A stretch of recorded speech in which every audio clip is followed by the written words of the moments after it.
Eh bien, bonsoir et bienvenue sur l'espace dédié au site mécaniqueuniverselle.net, le site qui vise à éclairer l'évolution de l'humanité, qui vise à essayer de démontrer que le phénomène humain, l'ensemble humain, évolue lentement, progressivement, inconsciemment, donc sans le savoir, vers son ultime perfection. En gros, nous construisons sans le savoir le paradis futur pour nos futurs descendants. Alors évidemment, il faudra encore quelques siècles d'évolution. On voit bien qu'il y a encore beaucoup de castagnes humaines pour atteindre cet état d'universalité, cet état de paix absolue, cet état de sérénité psychique, de soins psychiques, de toutes nos pathologies, ces pathologies qui sont inhérentes à la transformation d'un primate naturel en un humain abouti. Je l'explique bien sur le site mécaniqueuniverselle.net, tout ce mécanisme.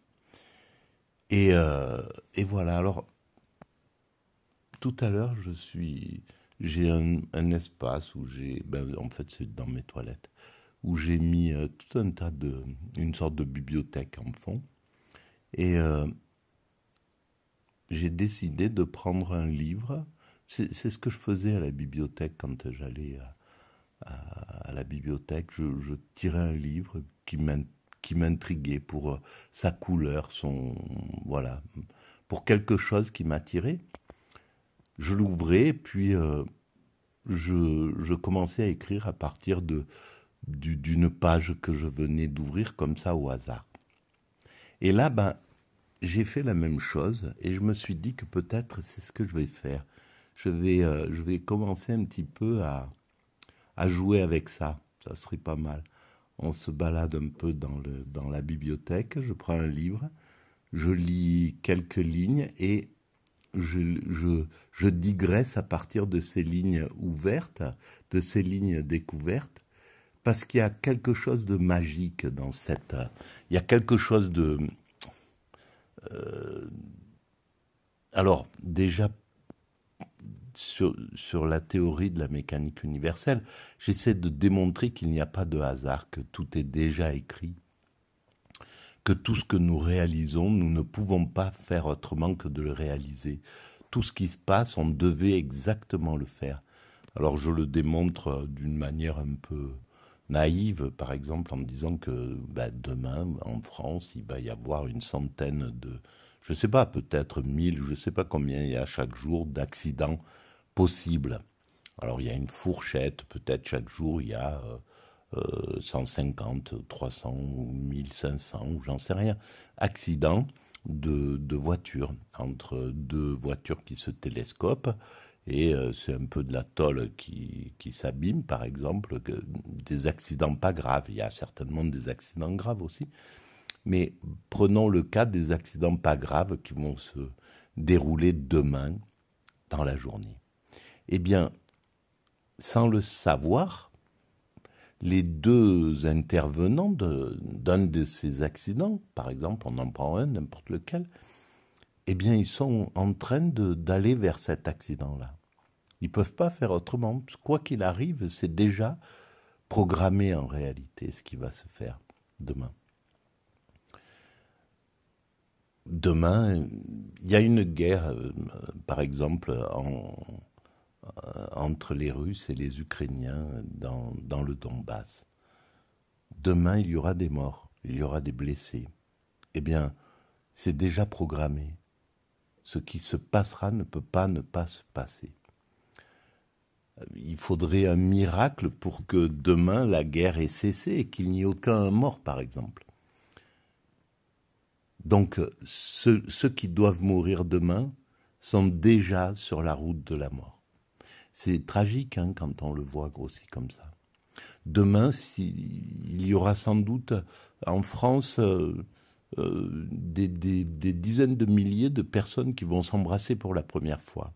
Ils ne se connaissent pas, ils vont se croiser quelque part, je ne sais pas où, n'importe où. Ils vont se rencontrer, ils vont se plaire et ils vont s'embrasser. Eh bien, ils sont sur la route de cette rencontre. Ils ne le savent pas, mais ils ne peuvent pas échapper à ça. Voilà. Alors ça, c'est pour l'introduction à la liberté qui n'est pas possible en réalité, donc dans ce cas-là. Mais j'ai pris ce livre, j'ai ouvert comme ça au hasard et je suis tombé sur cette page. Alors est-ce que je vais la retrouver comme ça? Où est-ce qu'elle est cette page? Rationalisme, non. Voilà, salaud et snob. J'avais même pas lu le titre, mais j'avais lu que le début de cette page. Eh bien, c'est ce que je vais faire. Je vais lire, et j'ai trouvé ça vraiment important par rapport à la théorie que je développe. Pourquoi les hommes ne peuvent-ils plus alléger leurs souffrances en les partageant? Pourquoi on n'arrive plus à se soulager en parlant de nos souffrances? Se demande douloureusement René Girard. René Girard, c'est très important. Le peu que j'ai écouté, je crois que c'est au Collège de France, ou enfin c'est extraordinaire son travail. Et l'on sent déjà le penseur catholique qui commence à pointer en lui,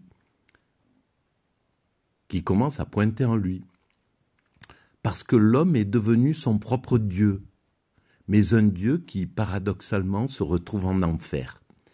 Car être Dieu, c'est être seul. C'est perdre toute possibilité de consolation supérieure. C'est être obligé de ne compter que sur soi et seulement sur soi. Et c'est être tenté par le néant, en langage humain, par le suicide. Dès que cela ne va pas. Alors, on va reprendre juste ce début qui m'a vraiment parlé. Car être Dieu, c'est être seul. C'est perdre toute possibilité de consolation supérieure. Évidemment. Être Dieu, c'est être complètement autonome. C'est n'avoir plus besoin de rien pour aimer, pour exalter l'amour, pour faire sortir l'amour de soi, pour que l'amour ruisselle de soi. Bien souvent, on a besoin de l'autre, on a besoin de choses pour aimer, pour que sorte l'amour, soit de la façon, l'amour sous sa forme la plus, on va dire, la moins frelatée, c'est-à-dire l'amour d'autrui, l'amour d'une femme, l'amour d'un homme, l'amour d'un compagnon, l'amour d'un enfant. On a besoin qu'il y ait l'autre pour que ruisselle de nous cet amour-là. Et puis, l'amour frelaté, ça va être l'amour du pouvoir, l'amour du luxe, l'amour... Donc voilà, on va aller acheter une belle voiture, on va aller se faire plaisir avec des choses. Bon, ben c'est des amours qui ne savent pas s'exprimer, tout simplement, ou qui s'expriment comme ça, de cette façon-là. Mais il faut toujours quelque chose qui résonne. Aimer sans effet, sans qu'il y ait un moteur extérieur, eh bien c'est l'extase. L'extase, c'est accéder au divin, pardon. Je le démontre sur la mécanique universelle et je le démontre dans certaines vidéos, dans beaucoup de vidéos en fait, qui parlent de cet état d'extase vers lequel l'humanité se dirige. Parce qu'en fait, quand je dis l'humanité va vers son ultime perfection, en réalité, c'est l'humanité va vers l'extase. Cette perfection, c'est l'extase, l'état d'extase. L'état d'extase, c'est l'état de pur immédiat, c'est un état d'amour absolu, où il n'y a plus de crainte, plus de peur, plus d'angoisse. Donc, il n'y a plus rien à combler en réalité. Et c'est pour ça qu'on est divin dans l'état d'extase. On n'a plus besoin d'extérieur, on n'a plus besoin de béquilles, on n'a plus besoin de de quoi que ce soit pour vivre. On est autosuffisant. Et je crois que c'est Michel Henry qui écrit dans l'auto-sensation, l'auto-incarnation, en fait, quelque chose qui parvient à être complètement autonome. C'est l'état du sage, c'est l'état de celui qui a atteint l'autosuffisance dont parle justement René Girard. Et ça, c'est quand même incroyable. La puissance de la pensée de René Girard, elle est incroyable. J'ai eu souvent l'occasion de le constater en l'écoutant ou en lisant des petites bribes comme ça.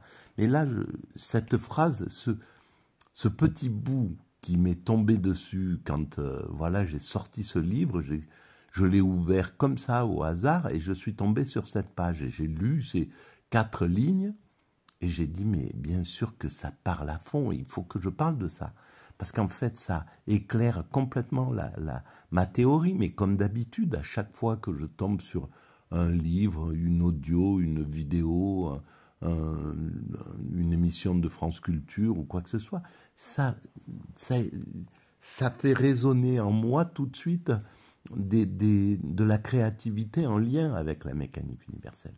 Donc, le fait de devenir Dieu, le fait de ne...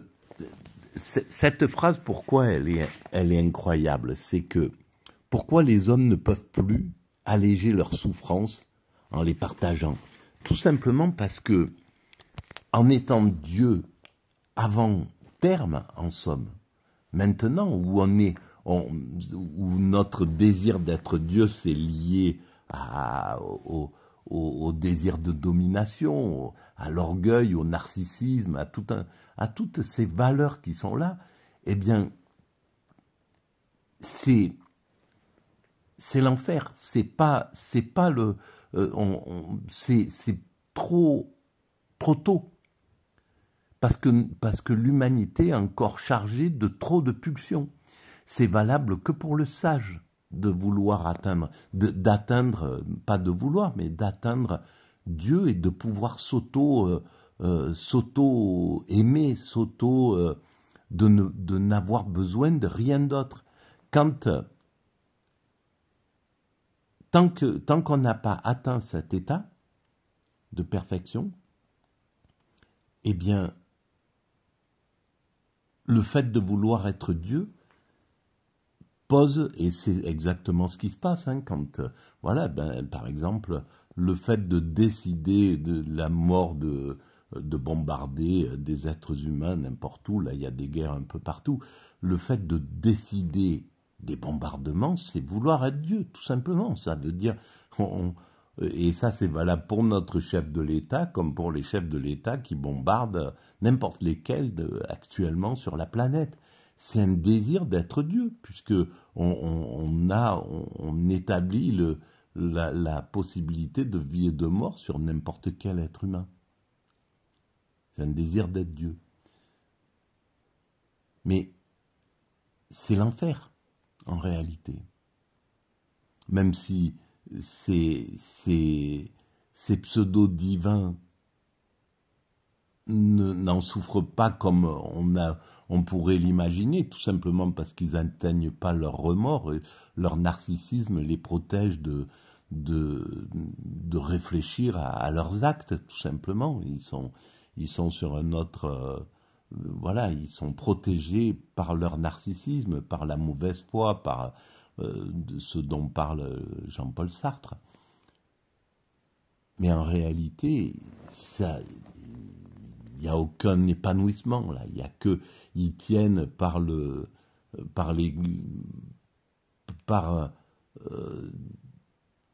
la cour qui les suit, ces êtres humains là. Dans la solitude et dans le fait, si d'un seul coup ils perdaient tout ça et qu'ils se retrouvaient dans une sorte de solitude, ils ne survivraient pas. Donc c'est trop tôt pour être Dieu. Être Dieu, on sera Dieu. L'humanité atteindra ce divin. Entièrement. L'entièreté la totalité des êtres humains atteindront l'état d'extase. Et il faudra encore 3, 4, 5, 10 siècles peut-être. Mais elle atteindra cet état d'extase. Parce que c'est son but. Il n'y a rien à faire avec ça.